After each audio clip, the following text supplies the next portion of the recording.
Greetings everybody, welcome back to TV. This is Pavlos to break down the match between Spain and Uruguay on Friday, 8 p.m. Eastern. But before that, I got a 5% max bet going on Thursday, and I got a 4% max bet, best bet going on Sunday. The 5% is a total, the 4% is a side bet. We priced down the World Cup All Access to 129, and just earlier I added a future at plus 4,000.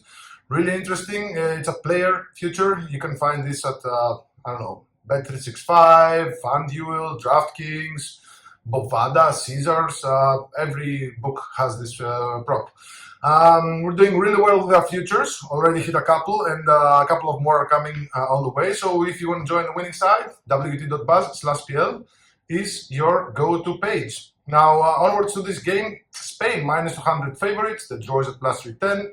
Uruguay plus 650 underdogs here, the spread is set at 1, the total is set at 2.5. Now, Uruguay, they really messed up our bet, our 5% max bet in the game versus Cape Verde.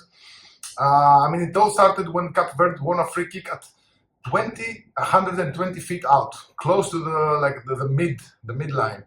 So in watching the game, you could see that Cape Verde were going to shoot because there were like 5-6 players around the ball and trying to decide who's going to blast the shot.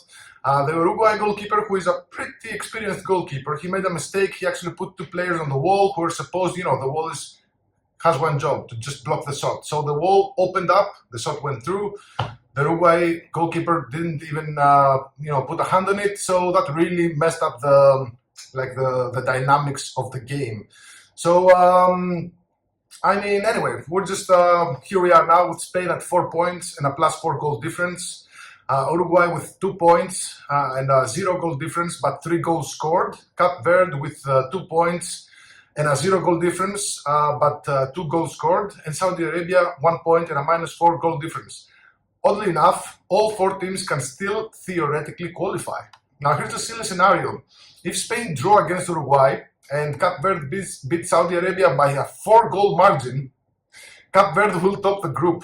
So really unlikely, but still mathematically possible in a group with Spain and Uruguay. That's pretty insane. Now, Uruguay, they kicked 2 chances to get a win, to be honest, and I did see that coming from miles away. Now they're surely pissed off about themselves, probably about their manager. They're not in a good place, and I think this will translate to how they do in the pitch. And do you know what pissed off Uruguayans do? They murder somebody. Not actual, on the pitch. They're going to be really, really aggressive. So, Spain, on the other side, they perfectly managed Lamine Yamal, gave him just 1 half of action versus Saudi Arabia.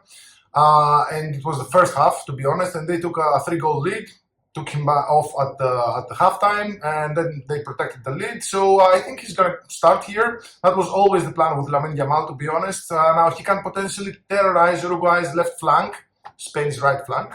Sanabria plays there, a former Atletico Madrid player, and Atletico Madrid do not like Barcelona. So this player, Sanabria, has a history of getting guarded and will now be guarding Yamal and maybe even Olmo and Pedro Porro, who really likes to, those deep runs down that flank.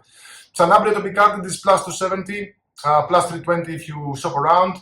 Now, here's the thing, guys. The spread is set at 1, right? So Spain, do they need to win by 2 goals or more? They do not. A simple win will suffice to give them the top spot of the group. It's Uruguay who need to keep it tight here in the sense that another draw will take them to 3 points, and 3 points might actually be enough, and a 0 goal difference, obviously, might actually be enough to see them through as one of the best thirds. So I think Uruguay will surely try to keep the game close. Spain will go for the win. Uruguay, can I see them winning? Yes, but at this point in time, you have to understand that their minds might not be in the right place. So small lean to the Uruguay plus 1 goal. But I think the best bet here, and this is most likely going into my card, this is an actual best bet, potentially at least, is cards. And, Uruguay, they have a bunch of players that are hotheads, that are fouling aggressively. They have to contain, Spain's onslaught.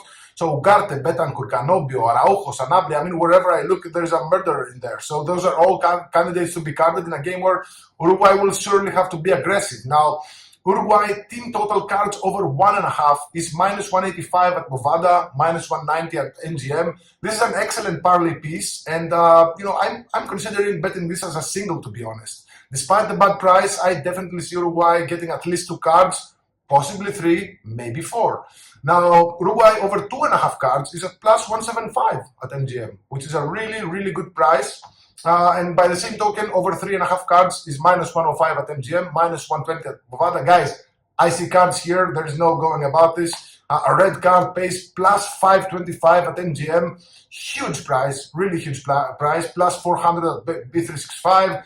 So here's the thing. Uruguay, I mean, their cards in matches versus good teams, they got like 3, 6, 9, 5, 7 versus Argentina, 5 and 8 versus Brazil in the qualifiers. Also 6 cards in the Copa America in the quarterfinals. 9 cards versus Colombia in the semifinals, and also a red card for Colombia.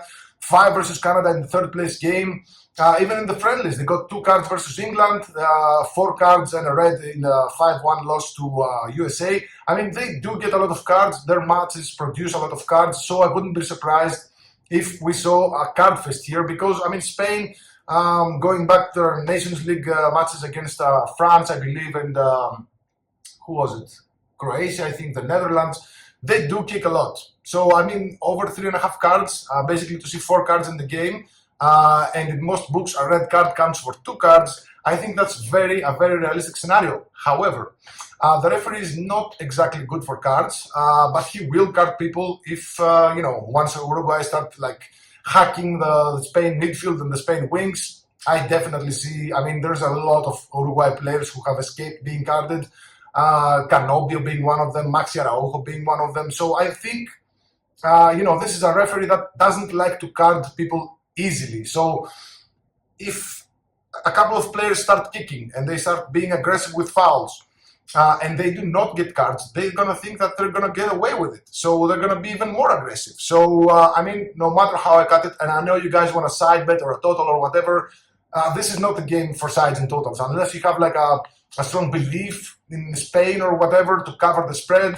I mean, can they cover the spread? Yes, of course. Will they? That's a different scenario. Because Uruguay, they have a great defense. I mean, I wouldn't be surprised by a draw here, to be honest. Because a draw, most likely, actually, there's very good chances that the draw will get Uruguay through. So, again, there are certain games that you like sides. Certain games you like totals. Certain games you like player props. I like chaos in this game.